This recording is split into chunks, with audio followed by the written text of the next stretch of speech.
One got here at the buzzer.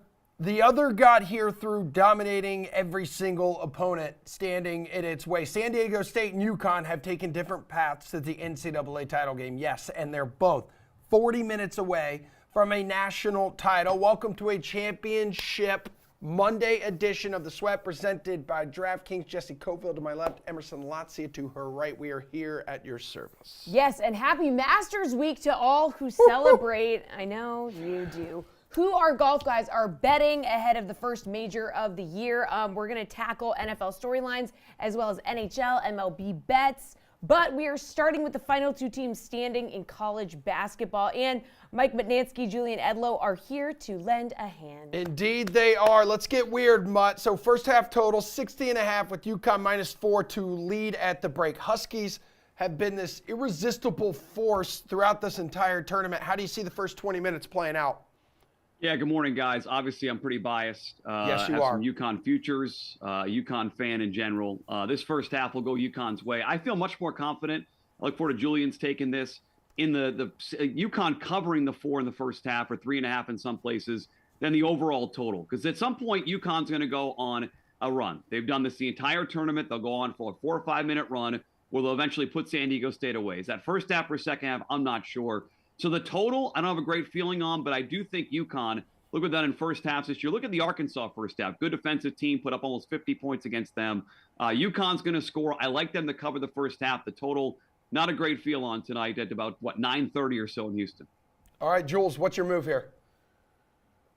Yeah, I mean, I agree with Mutt. I'm fine laying some points with UConn in the first half, given how these games have gone. But in terms of a total, if I play anything total-wise, I'm going to play San Diego State first half under 28.5 as the team total. You look at them, I can't count like the Charleston and Furman games as real tests, but you look at some of the other ones, they scored 28 in the first half against Alabama. They scored 28 in the first half against Creighton. Now you're getting a UConn team that I guess would be similar to Alabama on the defensive side, bigger, stronger, they rebound, but UConn's playing better than Alabama right now. So I think that UConn, if San Diego State wants to make this a game, they're going to have to try and grind it out. So between them trying to grind it out and UConn's ability to play defense and rebound, I think that San Diego State's going to be hanging probably 28 or less when we go to the locker room at half. All right, well, relatively low total, Jules, 132.5. San Diego State went way over its 131.5 mark versus FAU. UConn, Miami, well under the 140 mark. So what's the bet with the total, Jules? If I played the game total, it would be an under. But the reason that I'm staying away from it and going more towards that San Diego State first half team total, number one is because, like mentioned, this UConn team can get hot and go on runs, even against an elite defensive team like San Diego State. So they could put up a big number, even though they somehow stayed under their team total on Saturday night against Miami. And then some of these late games with free throw situations, you see the number at 7.5. We expect UConn to win with a little margin, but it's the national championship game. These kids don't want their season to end. This could be an 8-point game with 45 seconds left and we start playing the fouling game and really putting up some numbers towards the end. So in a game like this with a low total, I don't think that I can play the under. I would rather look at first halves and team totals. But it does feel the way UConn's playing defense and the way San Diego State should want to play this game. I was shocked at the final score of the FAU San Diego State game. But in this matchup, I just don't see how San Diego State is gonna be able to score. I mean, but on the surface level, it seems like the under is the play here. But, I mean, Julian was just saying that FAU game, it obviously went way over, partly because of FAU's depth, and UConn has plenty of that. They do. And this is a weird total to me. It started 130. It's 132.5 in some places right now. And I'm with Julian. I'd be on the under. Now, I hate when I hear betting analysts talk about trends like it's a lock because something's happened before, it's going to happen now. Doesn't work that way. Historically, though, a pretty good trend tonight in the national title game. San Diego State, 60% of their games this year have gone to the under. Their last 16 games, they're 14-2 to the under. National title games where one or more of the teams have 60% of their games to the under during the year. It's happened 6 times. 5 of those times, the national title game has gone under. So they want to slow the game down, like Julian said. The only way they can win this game is grinding it to a halt, winning a low-scoring game. That's their goal coming in. They can go on very cold shooting streaks. So it's a low total. I do like the under tonight, the historical trend, and because the way San Diego State's going to win is going to have to slow it down. So I like UConn. I like the under 132.5 right now. But again, we know where your heart is. You've already admit how biased you are. Your boys have been the best team in the dance. That 13-point win against Miami was their smallest tournament victory this year, dude. That's impressive. So how do you feel about San Diego State covering this 7.5-point spread? Can they do it? If the UConn Huskies don't cover tonight, it's not because San Diego State did something great. It's because they go into one of their January games. You watch this team in January. They could not shoot the ball. They turned it over. They've been a different team in this tournament. They'd have to really revert back to that form to not cover the 7.5. I think this number is going up as we play throughout the course of the day today. People are going to realize how much better UConn is. So I'm comfortable. I open at 6, 7.5 right now. I'm comfortable laying that number because they're a wagon. They're 17-0 against non-conference teams this year. And San Diego State, to me, not the profile of team that can upset UConn tonight, not high-powered enough. So, yes, I'm biased. Yes, I'm holding futures. Go Huskies. They win and cover tonight. Jules, can the Aztecs keep this thing close enough to cover? They might be able to keep it close enough to cover. They're not winning the game. I don't know. Could it land 7? Sure. 9? Sure. I don't know. It's a big number. I'm not going to get involved with it. If you're holding a UConn future, maybe you take some plus 7.5. Maybe it gets to plus 8. Give yourself a little middle opportunity. But yeah, prior to the Final Four, we saw, we were where we were. We saw what the field was, and I made my biggest bet of the tournament on UConn minus 125 to win it all. I'm gonna let that ride. I'm gonna stick with it. It's just a good matchup for them. And like Mutt said, that the January UConn team went through some tough times. That was in the heart of Big East play in a really tough conference. Out of conference, UConn's been ridiculous, and now you're playing a Mountain West team in the final. Tip of the cap to San Diego State for getting here, for getting the Alabama win, for getting the Creighton win. But I think they're just overmatched here. So the only way that I'll give pushback, UConn, I'm a URI guy, Mutt. You stole our coach. I wish you got nothing but pain and suffering in the future after you cash me my national championship ticket tonight. Okay, fair enough. Jules, on that note, you are free to go. Okay. Later, dude. Yeah. See you later. All right, see you later, Last man. Yeah. So, Mutt, besides a UConn win tonight, I think we know what else will put a smile on your face, Big and that one. is the new standalone horse racing app DraftKings just launched, allowing users in 12 states to bet on horse racing. More states going to be added in time for the Derby next month. So, Mutt, how exciting is this for horse racing guys like yourself? Yeah, I saw the announcement last week. Congratulations to DK getting involved in the horse racing side. And I was looking for another place to deposit my money with Daddy DK. DFS, sports betting, and now DK Horse. I checked it out. It looks smooth. The video is great. The Derby is 5 weeks away. I'm excited for people to have this opportunity. And I'm in Massachusetts, and if you're in Mass, it is open in Mass, one of the 12 states involved. So I've downloaded I'll Be Involved. And yeah, it's the best time of year for racing. Triple Crown just about 5 weeks away. All right, dude. So for our viewers who aren't necessarily pros at the track like yourself, there's a ton of language that's unique to horse racing. The terminology is a little different. What advice do you have for us here? Yeah, I'm not an expert either, dude. I'm the guy playing on weekends. I'm interested in it. It's fun, but I'm not the expert. There are a couple terms I think if you're starting out and betting from a betting standpoint, you're going to want to know. The first is across the board. You hear someone say they're going to bet across the board. You're making 3 separate bets, one to win, one to place, one to show. So your horse can run first, second, or third. If you bet across the board, you're going to get paid. Right? If you finish first, you get paid 3 times for first, second, and third. Finishes second, you get place and show. Finishes third, you just get show. When you're starting out looking for ways to bet with a minimal bankroll, learning the game, I suggest that as a way. And also the term boxing. You hear people talking about boxing the exacta. The exacta is the first 2 runners. You pick them correctly, first and second in the race. If you box them, you're betting it twice. You get it no matter what, if they run first or second and first directly. Yes, you are paying more.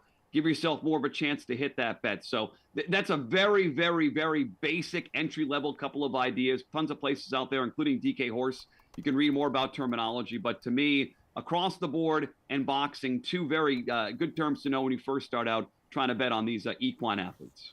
Yeah, so any other bets you usually make on races? Yeah, I'm basic, Jesse. I like betting to win. I think the win pool is a place, especially when you're getting started out. You want to get paid off for your opinion, right? There are some exotic bets that you've got to get a lot of things right. If one thing doesn't go right, you don't get paid. I like the win end because if my horse runs first, beats everybody else, I get paid. So I'm betting to win. I'm also betting pick fours and pick fives, where you've got to get 4 or 5 races in a row. Why I like those races, guys, is because the minimum bet on those is sometimes as low as 50 cents. So you build yourself multiple tickets. There's game theory. As a race where you think this horse can't lose, well, you single that horse. You can spread out in different races. So to me, if you see me at a racetrack or I'm betting at home on DK horse, usually win bets and pick fours and pick fives. But I would say for the novice bettor, focus more on win, place, and show than I'd be focusing on those multi-race wagers early on. All right, also for the novice bettor, like what are some of the stats they should be looking at for a horse that can help them pick winners here? There's 2 basic ones to me I'd be looking at to start. Speed figures, no matter what you look at, daily racing form, equibase, time form, any way you're looking at past performances, they're going to have the speed figure for that horse. I think speed figures are really important to get a gauge of, okay, what horses in this race are at least fast enough to win. So speed figures for me are paramount when I start my handicapping. And then you mentioned trainers, Emerson. We live in an era now where trainers are winning close to 30% of their races, the super trainers, guys like Brad Cox, Chad Brown, Todd Pletcher, who has a huge Kentucky Derby favorite. Those trainers win a lot of races because they're really, really good. So if you find yourself betting on these super trainers, I don't think that's a bad thing to look at. Look for those type of trainers. Speed figures and trainers, a good way to start looking at these races. All right, so finally, I saw on Twitter you were looking at some races this weekend for some like early Kentucky Derby research. Any names stand out to you early on here? Yeah, I'm writing about the Derby and sports stuff at muttstack.com. You can subscribe there. It's free. And I think the big thing, Jesse, people should know is there, at least as of right now, is going to be a humongous Kentucky Derby favorite. The horse's name is Forte. He won the Florida Derby this past weekend. He was the 2-year-old champion last year. He's a good horse. Like, I'm not knocking him. I'm not coming on and say he can't win the Derby as the favorite. But he's also going to be the favorite because the field is, Emerson, I think the word is mid. If the kids say mid, Yep. when something's not good, I'm not cool enough to say that. But right now, the other horses he's competing against are sort of mid. And so 5 weeks from now, first Saturday in May, Kentucky Derby Saturday, you're going to have to decide. Do you want to take 2.5 or 3 to 1 on a big favorite, or do you want to be against? I right now am going to be against, and a couple horses to look at. Angel of Empire on the Arkansas Derby this weekend is going to be a good price. And Disarm, who was second last week, Louisiana Derby, another double-digit price against a huge favorite. But that's the big story this year. Forte is the big favorite. You want to be with him or against him on Derby Day. You got 5 weeks to decide. You don't want mid, you want lit. Yeah. As the kids say. Lit. Lit would be Lit, good. Yeah. lit good, mid-bad. Lit. Yes. Yep, that's Okay, what I'm got told. it. Litty Good. spaghetti, that kind of stuff. Okay, cool. Awesome. Mutt, farewell, dude. Good having you on this Guys, morning, man. thanks. We're going to bring all of you watching right now a Masters preview coming up, little Masters edition of Pin Placement. Right after the Le Batard Show rips through some of Jim Larinare's favorite NCAA tournament memories. He now takes the University of Miami to the Final Four. And I'll ask you, Jim, after congratulating you here, the same question I asked Dusty May. When you look back at the last 24 hours or even the last, the last weekend, what are the snapshots that make you the most emotional? The things that you think about that fill you with the most gratitude that, that might make you weepy on a particularly grateful day? Well, I would say the first thing is watching my team celebrate on the podium with the Midwest Regional Championship trophy. That was awesome for me. And then secondly, turning to the audience, to the crowd, and seeing my wife turn to tears in happiness, hugging with some of our fans. So it's just thrilling to have won the Elite Eight and be in the Final Four. It's exciting for our university, for our athletic department, and all of the people who have supported us throughout my 12 years at Miami. If I make you choose, Coach, what was more impressive? And I make you choose, beating Houston or coming back against Texas? Because that Houston team, you dragged them and they're great. But what was more impressive to you? You got to pick one. Well, we wouldn't have got to Texas if it wasn't the Houston performance. We played great from start to finish, but nothing compares to a team being down 13 points in the second half, knowing that the Final Four is on the lines, to come back and finish the last 5 or 10 minutes as strongly as we did. And Isaiah Wong, Nigel Pack, Wooga Poplar, especially Jordan Miller, the way he played, and Norshad Omir. That's our starting five, and they hung tough down the stretch and delivered the win. By far, the best golf week of the year. 7 days is in a week. And this is Masters week. I'm really pumped. 2023 Masters. Teeing off from Augusta National on Thursday. Jeff Ulrich here to start this glorious week by dishing out his Masters picks. So, Jeff, we're going to give you a group of guys. You're going to pick who you think is finishing highest out of those three guys. So, Wow. Jeff, no golfer has won back-to-back green jackets since Tiger Woods in 2001 and 2002. But guess what? Scotty Scheffler has a chance to do just that. So is he your pick from this first group? It's got Rahm and Rory in it too. Look, obviously starting off with the big guns right off the bat, I would lean with Rory McIlroy here. Whoa. I like the fact he grabbed the win over Scotty Scheffler. Look, what have we seen from Rory? He knows what he needs to get done at this event. I mean, he saw Scotty Scheffler beat him last season. He saw Scotty Scheffler at the match play playing extremely well, and he took care of business there. I like that from Rory. I like the fact that he was in contention deep at the last major as well, the Open Championship. That's typically a good sign as we head into Augusta. We're talking about the three most elite players in the world right now. These three have clearly separated themselves. Jon Rahm has definitely cooled off a little bit. I think that I have no problem putting him third with this group. Where you land with Scheffler or Rory, you could flip a coin, you could throw a dart. I side with Rory here. He's got way more experience. And like I said, he's the one coming in extremely hungry after seeing what Scheffler has done over the last year. So give me Rory McIlroy. But, you start lineups with Scheffler or Rory this week, or maybe even both. You're going to be in a pretty good spot. McIlroy's ninth attempt at the career Grand Slam, Jeff Ulrich. Next group we have Spieth, so he's got plus 1,600 odds to win outright than Justin Thomas, Xander Schauffele. Who finishes higher up on the leaderboard among those three? Yeah, there's no hesitation here. There's no coin flipping. This is Jordan Spieth's group. This may be Jordan Spieth's tournament. I can't say enough how much I love the lead-in for Jordan Spieth into this year's Masters. Started slow, a little bit of a hiccup at the Sony Open, gained over 11 strokes tee to green at the Phoenix Waste Management. Phoenix had his best finish since 2014 at the Players Championship. That's significant. Gained another 7 strokes tee to green at the Valspar, a 6-foot putt on 17 to tie there. You didn't get it done, no big deal. Jordan Spieth has shown great progression. His around the green game has been gaining him strokes every week. The conditions this week, they're going to be muddy. You pick a mutter when it's going to be muddy. It's going to be wet. It's going to be windy. Jordan Spieth, I think that favors him quite a bit.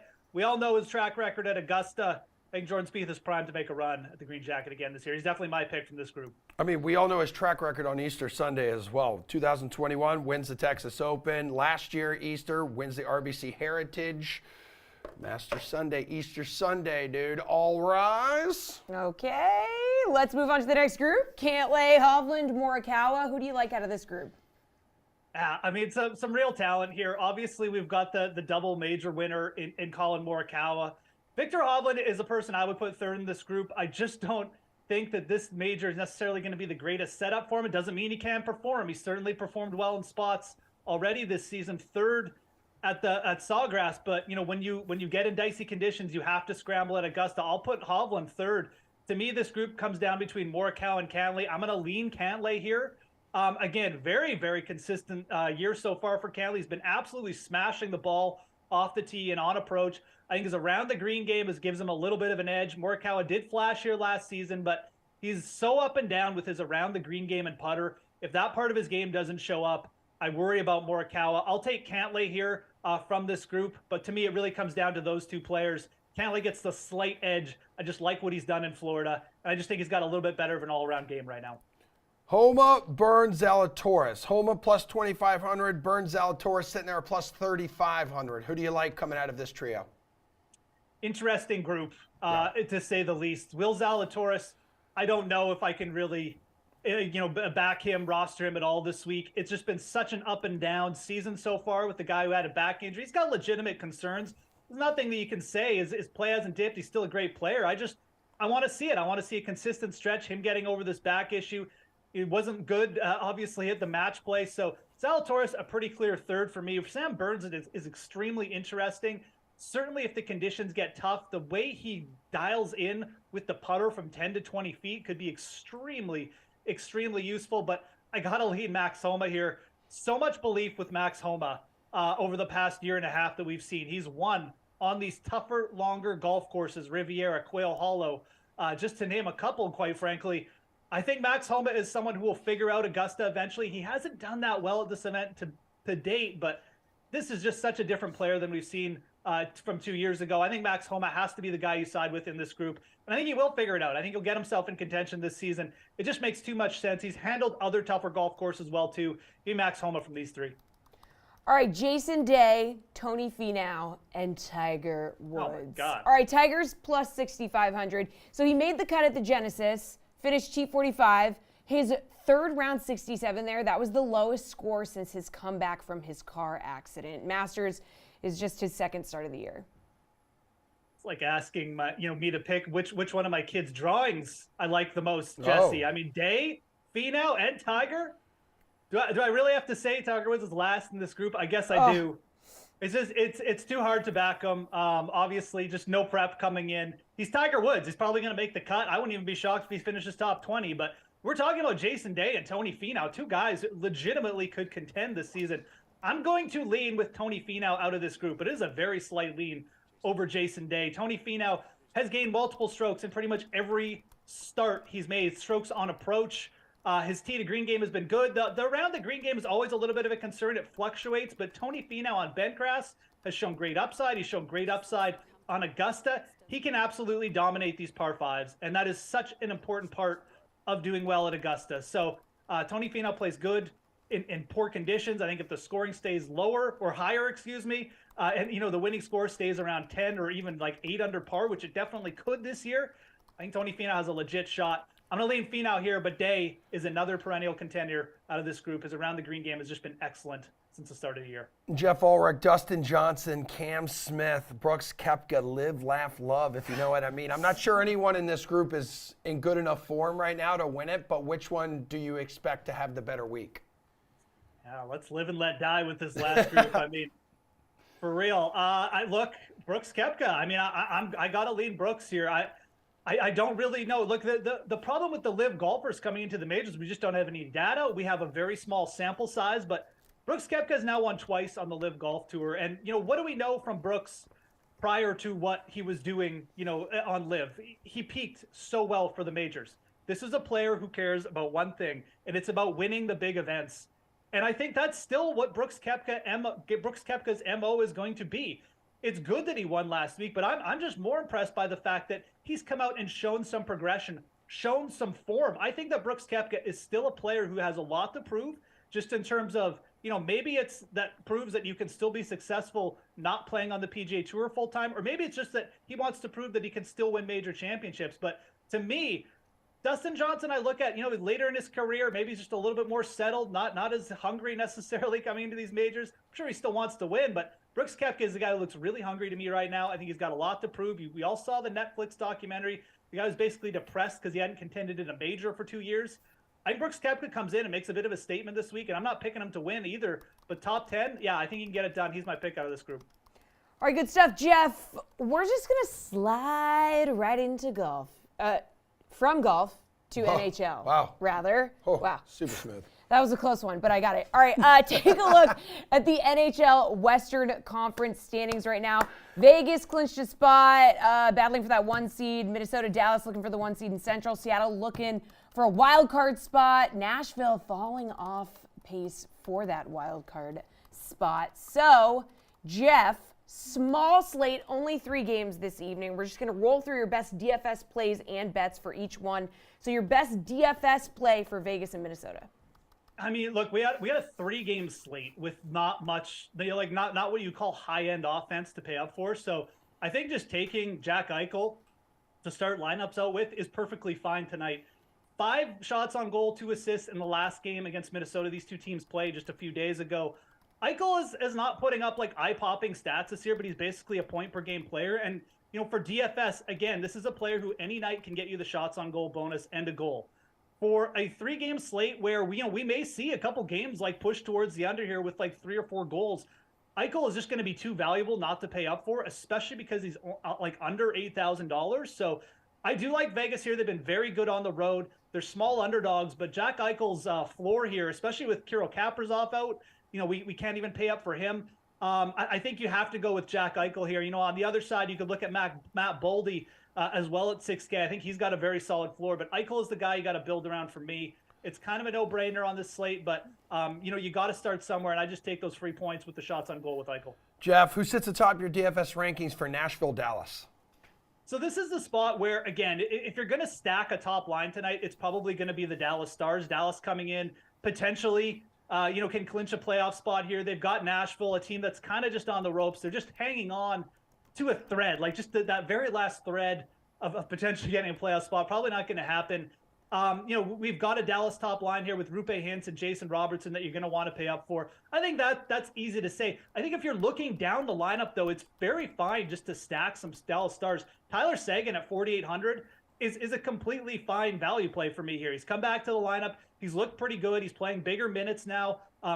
2 goals in his last 3 games here. Again, this is a spot where the Dallas Stars could put up 4 or 5 goals, really just put one over on Nashville. So Dallas is the team where I think if you're going to get like really big exposure in your lineup, that's where you're going to want to go. A lot of people are going to have that top line, but if you go down a notch, Tyler Seguin, 4,800, a player I would definitely want to get into there, and obviously really good value at under 5K.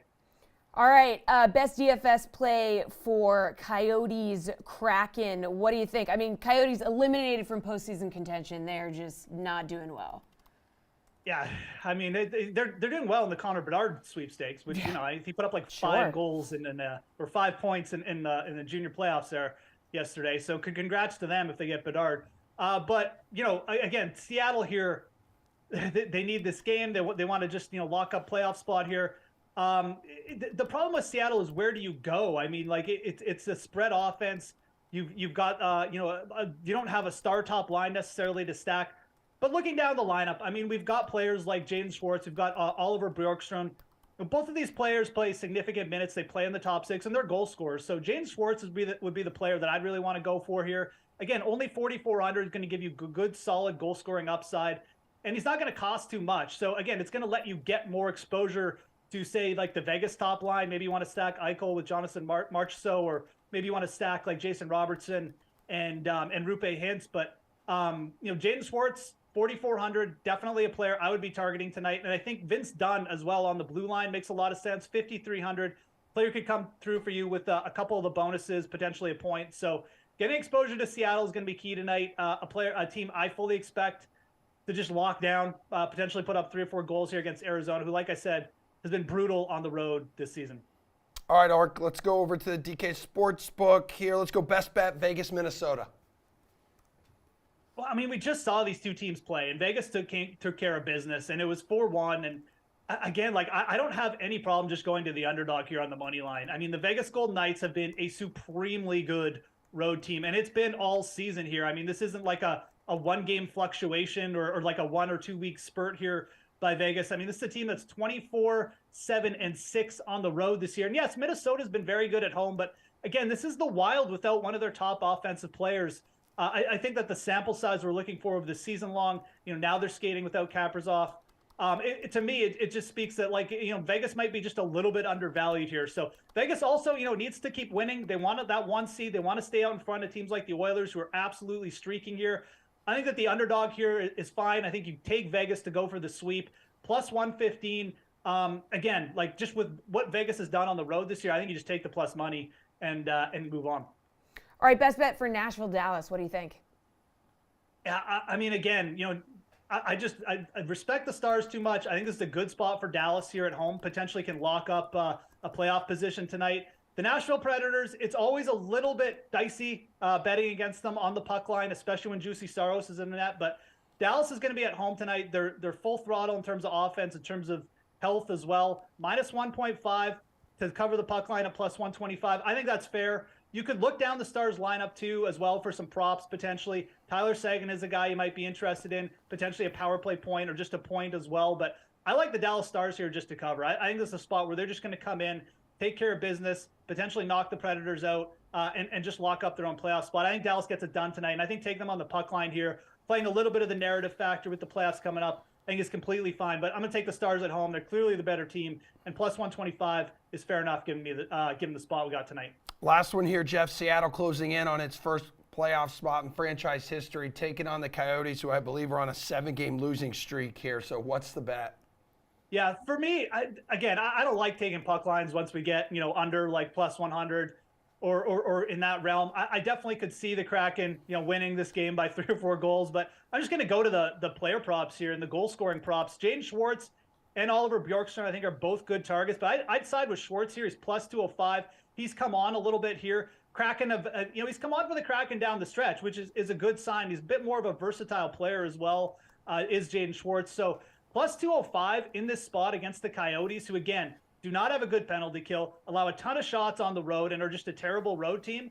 I think Jaden Schwartz at plus 205 to score an anytime goal tonight. Great target here. And you may even go you can go a little bit further potentially, like a multi-goal performance or a multi-point performance. But I think Schwartz is a really good target, like I said, for DFS, and a plus 205. Those are very fair goal scoring odds as well. All right, Jeff, thank you. Need you to stick around because need your take on what's going on in the NFL as the draft quickly approaches, and also what's going on with Aaron Rodgers. We don't know. Oh boy. I know we dump on the Angels, but I look at this rotation and I do see a lot of potential breakout here beyond Ohtani. Like Patrick Sandoval was already really good in the second half of last season. Tyler Anderson had a sub-3 ERA over the course of an entire campaign last year, and there was nothing about it that suggests like it was about his changeup, and that pitch still exists for him. And Reed Detmers was a lot better over his final dozen or so starts than he was through the first 2 or 3 months of the season. So I think these are all playoff teams, and if we're talking about the DK odds, I think the stuff that Jake sent around had the Angels at plus 750 to win the division. I think that's one of the sneaky best bets that you could have if you're looking for a little bit of a long shot option. Well, and that's exactly why I was looking at the Seattle Mariners for that same exact For reason. sure. The only difference is that the Angels odds are twice as bad. I want to say let's pull it up. Hold on. The Mariners are plus 320 to win the division, it looks like, and the Angels are plus 750. I don't see that level of gap between those two rosters to suggest between that the the two Angels teams. are half as likely to win. Especially with the Mariners and the Angels slated to finish right behind each other, right? Yeah. So when you talk about the size and gap between the odds there, literally over double the odds. The scary thing about the Angels is they are one injury away from just being a 60-win team. God forbid Shohei goes down, but even if he doesn't, Trout or even Rendon has one of the years that he's been having, that's all major red flags. Well, see, and that's definitely a glass half empty outlook. Think about if the glass were to stay half full, where Rendon doesn't go down, and now he performs for the first time like they've expected him to in the last 4 years. Ohtani doesn't get hurt, and he just keeps doing Ohtani. Same thing for Trout. But now you've got a long list of other guys in this lineup that can make an impact. All right, so the Panthers shaking up the 2023 NFL Draft. That was back on March 11th. They acquired the first overall pick for a massive package there with the Bears. Got a new team on the clock, new passer, favored to go first. So Bryce Young edging out Ohio State signal caller C.J. Stroud for the Heisman in 2021. Stroud may get one back in this year's draft. Let's dive into this stuff. Little hangover segment with Jeff Ulrich and Pierce Dietrich. Yes. Yes, fellas. Yes, honey. honey. Draft coming up. Still some questions at the top. Yeah. All right. C.J. Stroud favorite after the Panthers traded up, like Emerson said. But Frank Reich and the Carolina staff reportedly blown away with Young when they sat and talked football at the Combine. So, is Stroud a done deal, Pierce, or should you jump on the plus money with Young? Yeah, it's a done deal.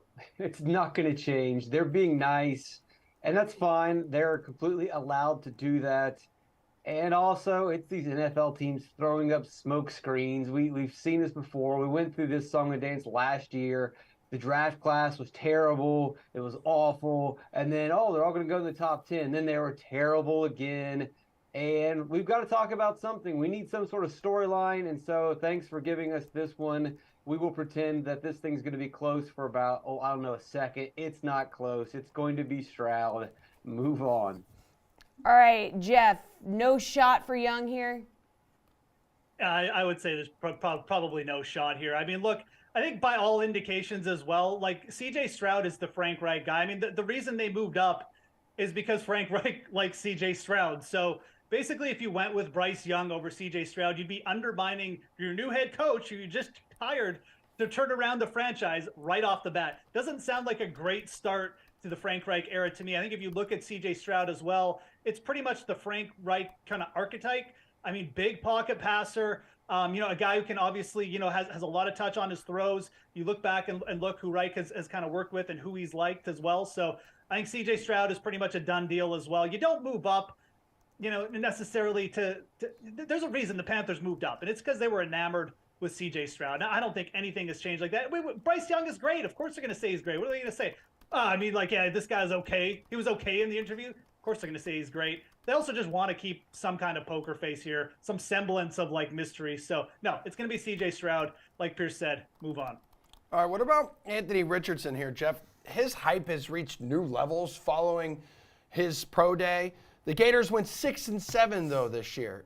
How much stock are you putting into what he did without a defense at his pro day, and then compared to the game tape of what we saw playing in the SEC, the best conference in college football? Anthony Richardson is, I don't even know how you describe it. I guess project is something that you could say. I don't even know if that describes it right, because I don't really think he is a project. I think that if you bring him in and you design your offense around Anthony Richardson, you will have success right off the bat. But whoever drafts Anthony Richardson has to do that. They have to have a plan for him. They have to design an offense where they're going to say, we have a small pocket here to catch the league off guard with this insanely athletic quarterback who is going to make linebackers look like peewee football players on the field, who's going to just run over corners when we get him in the open field. You've got to be able to take advantage of that. If you sit him back and put him in a structured West Coast offense, it's going to be an absolute disaster. So Anthony Richardson deserves the hype because his athletic ability is off the charts. But if you look at what he did in college, when he sat in the pocket and he threw past the line of scrimmage, he had a 46% completion rate. This is not a player who's going to work in the NFL in complex schemes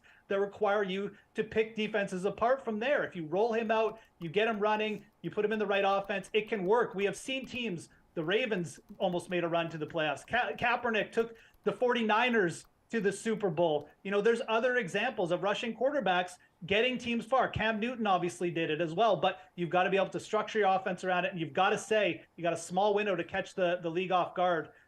Anthony Richardson's probably worth it, but he's definitely comes with more risk than I think some of the other top quarterbacks. Pierce, he's the favorite to be the third quarterback taken off the board at -275. You want to go even deeper here. The team favored to draft him, currently the Colts at +200, followed by the Titans, Raiders, and Seahawks. Yeah, good luck with those bets. If you are going to place a bet on that, then go way off the board and take an extreme play. We've seen this before. Now, look, this is the job. We have to conjure these storylines out of thin air and make up these hot QBs. We did it last year with Desmond Ridder, Malik Willis, Matt Corral. How did that work out for all those guys in the season and also with their draft? They were supposed to go in the first round. Only one went in the first round, Kenny Pickett, and he was terrible. And so aside from last year, we've also seen this hot prospect project with a big arm. Jamarcus Russell, how'd that work out? Jeff George, how's that working out? You want to spend a first-round pick on Uncle Rico and let him throw the ball over a mountain? Good luck. I'll take a guy who doesn't throw interceptions. I'll take a guy that's consistent. The stats speak for themselves. Regardless of the win-loss total, throws too many interceptions. Is the SEC good? Yeah, but the bottom of the SEC isn't that great, and they played quite a few bad out-of-division games. So let's not hype that up either. C.J. Stroud's the guy. Bryce Young's your next guy, but then after that, there's a big fall-off. All right, guys. Well, basically, the only Lamar Jackson news is There is no news, okay? No news. Teams aren't interested. Meek Mill has been networking his butt off. Bill Belichick isn't interested. And to top it all off, Aaron Rodgers, still a Packer. Still a Packer.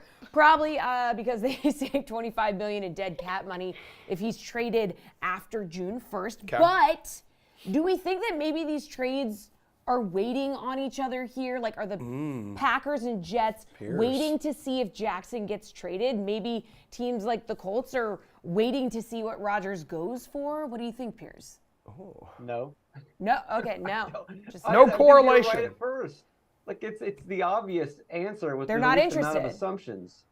Rodgers, like, there's no reason to rush him. They're going to save money if they kick him to the curb later on or trade him later on. What's the rush for the Packers? What's the rush for the Jets? You just wait. That's all that is. And then Lamar, it's what we've been saying for a while. Lamar is just, no one wants him. I mean, he's a good quarterback, but at his price, no one wants to pay that price for Lamar Jackson. You don't want to give up the draft picks. You don't want to give up the salary. You don't want to mortgage your future for a guy who can't get along with John Harbaugh, probably one of the best coaches in the NFL. Everyone loves John Harbaugh. If you can't play for John Harbaugh, you're having problems with him, then how's it going to work out on a new team? How do we know that Lamar is going to be committed to winning like he says he is in his tweets? We've seen him say some other crazy things in tweets as well. We don't need to bring that up, but that's just more baggage.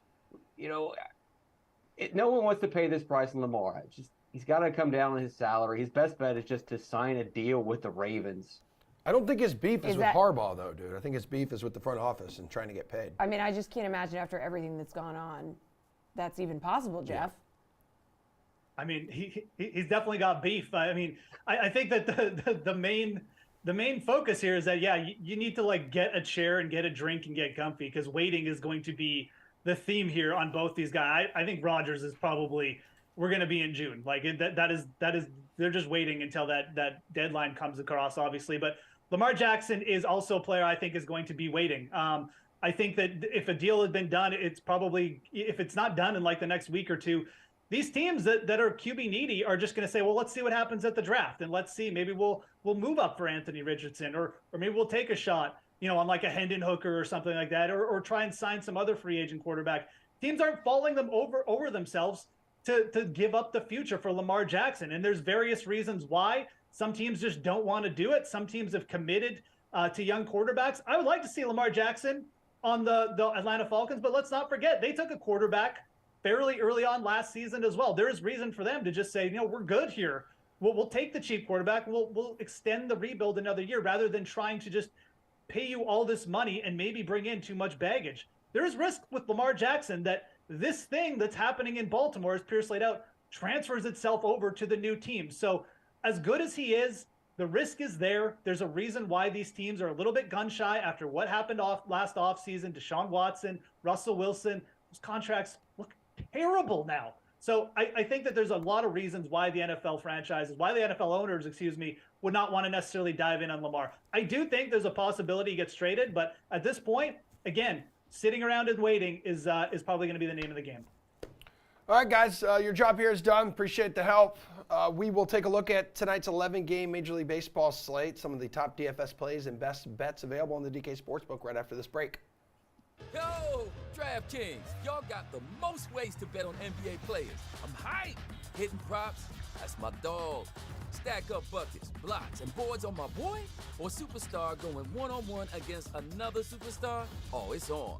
And all these bets are on my man's dedicated page? Now you spoiling me, DraftKings. Download the DraftKings Sportsbook app and bet $5 to win $150 in bonus bets on your team to win. Action so good, why bet anywhere else? That's my move. He used my move. You know, betting without a game plan is a little like skating a giant ramp without helmet and pads. I wouldn't risk it.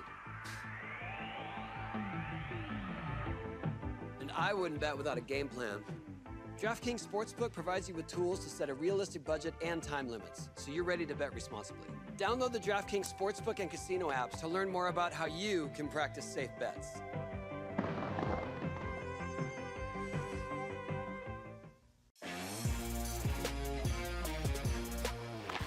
This season, DraftKings Sportsbook is your place to bet on the greatest sport on ice.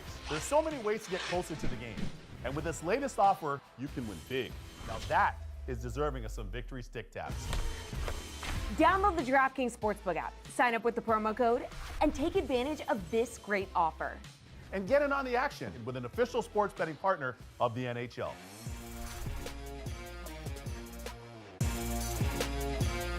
With DraftKings Daily Fantasy Sports, you can play for millions with a lineup full of big NBA stars. Maybe you throw in a three-point specialist that's been around the league, seen a thing or two.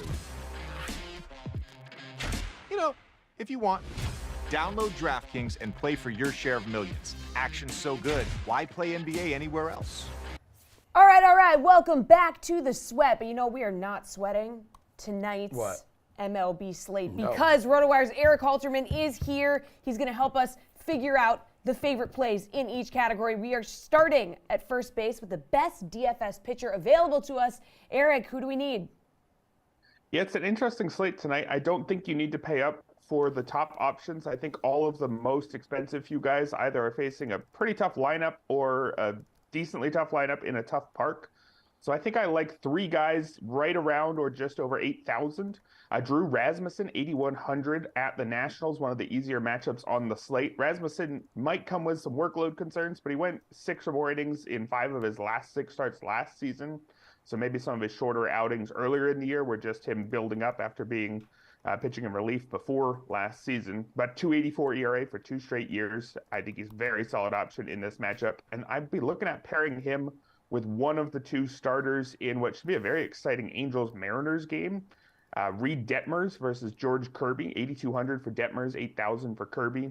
Detmers has gone to driveline. He's the exciting gone to driveline guy who's seen a velocity bump. I think I'm excited to see what he can do, especially in a park like Seattle's. Both of these teams have good lineups, but that park gives reason to like them. And George Kirby on the other side, some of the best control you'll ever see as a rookie, just a 4.1% walk rate last season, 5th best among pitchers who threw at least 130 innings. And he combined that with above average strikeout rate as well. So I think one of those 2 guys, whoever you think is going to win that game alongside Rasmussen, is where I'd start out my lineups tonight. All right, as we continue to cover the bases, second base, best DFS hitter. Yeah, let's go with 2 guys who should benefit hugely this season from the lack of shifts. 2 guys who've been shifted a ton last year. Corey Seager had more plate appearances against the shift than anybody. 609 times he was shifted last season versus 47 plate appearances without it. This year, he's already hitting 364, and I know, yes, it's just one series, and yes, it was against the Phillies, who apparently let everybody hit 364 against them, but he's got a 60% hard hit rate as well. I think he's just going to pound balls through the right side of the infield all season. He'll get the platoon advantage here against Kyle Bradish. And then another guy with similar logic, Vinny Pasquantino, first baseman for the Royals at 3,900. Not quite priced like a star yet, but he could be. In terms of percentage of plate appearances with the shift, he was 8th highest in the league, 2 spots ahead of Seager. Of course, he came up midseason, so he doesn't quite have the same total number of shifted plate appearances, but he's another guy who should hit it hard into that right side all year. He only had 1 hit in the opening series, but was hitting the ball hard, 50% hard hit rate, gets the platoon advantage here against Jose Barrios coming off an awful season. So I'll be looking at guys like that all year, but particularly those 2 today. All right, Eric, third base is going to be the best DFS value on the board tonight. So where are you looking for this? Yeah, this early in the season, we have some interesting guys priced very cheaply. One I like a lot, Kyle Lewis, 2,300, outfielder for the Diamondbacks. Not sure how often he's going to play against righties this season because the Diamondbacks have 3 very good left-handed outfielders, but he's got the leadoff role against both southpaws the Diamondbacks have faced so far this year, and they're facing a not particularly imposing one in Ryan Weathers today. Lewis, so far this year, has struck out 6 times in 9 plate appearances, which isn't good, but he's got a double and a homer. He's somebody I really want to see how it pans out for him over the course of the year, given that he had promise, but a lot of injuries and a few too many strikeouts in Seattle. But if they have faith in him, I like him there. I also like Tristan Casas, 2,600 with the platoon advantage against Johan Oviedo in the Pirates today. All right, my dude, let's go over to the DK Sportsbook as we head home here on our Covering the Bases segment. Favorite game bet? Yeah, there's a lot of interesting ones where there's a team that's either slightly favored on the money line, and I like the run line, as is the case with my favorite pick. It's going to be Braves plus 130 at the Cardinals, although there's a lot of slight underdogs you could also look at as well. I think the Royals, Angels, Diamondbacks were all teams that had slight plus money I'd be interested in today. But the Braves at the Cardinals is my top pick on that run line, plus 130, because it's Charlie Morton versus Jake Woodford. Cardinals offense looked excellent in the opening series. They're very deep with the additions of Jordan Walker. Now apparently Alec Burleson's playing a key role and hitting well. They are going to be scary throughout the year, but Charlie Morton has still got plenty left in the tank versus Jake Woodford, who's got a career 3.61 ERA, but his ERA estimators sit about a run higher than that, and that's while pitching mostly in relief. He doesn't get many strikeouts, career strikeout rate under 16%. I think this is two very strong lineups and only one strong pitcher, so I think there's a chance that the Braves could pull ahead by 2 or more runs here. All right, Eric, let's do this. Take us home. Extra bases, favorite player prop. Who you rolling with? Yeah, there's a couple strikeout props that look interesting. One that you have to get on very soon because it's in the early game. Freddie Peralta over 4.5 strikeouts against the Mets. That's at plus 110. I like that one. And then Hunter Brown going in against the Tigers, who strike out a ton. Unfortunately, the line there is pretty high, over 5.5, and he's at minus 125 for that. So it's not an amazing payout, but the Tigers just strike out a ton. Brown's got a lot of talent for the Astros. Excited to see what he can do this year. Again, not the most amazing line, but I think it's still playable given the opponent here. All righty. Thank you so much for the help today in covering the bases. Couldn't do it without you, my dude. Let's see. That's a show. So we got Madden kicking off at high noon, and then the slate tonight at 5 o'clock. Jesse and I will be back here in these chairs in this studio tomorrow morning for a Tuesday edition of The Sweat.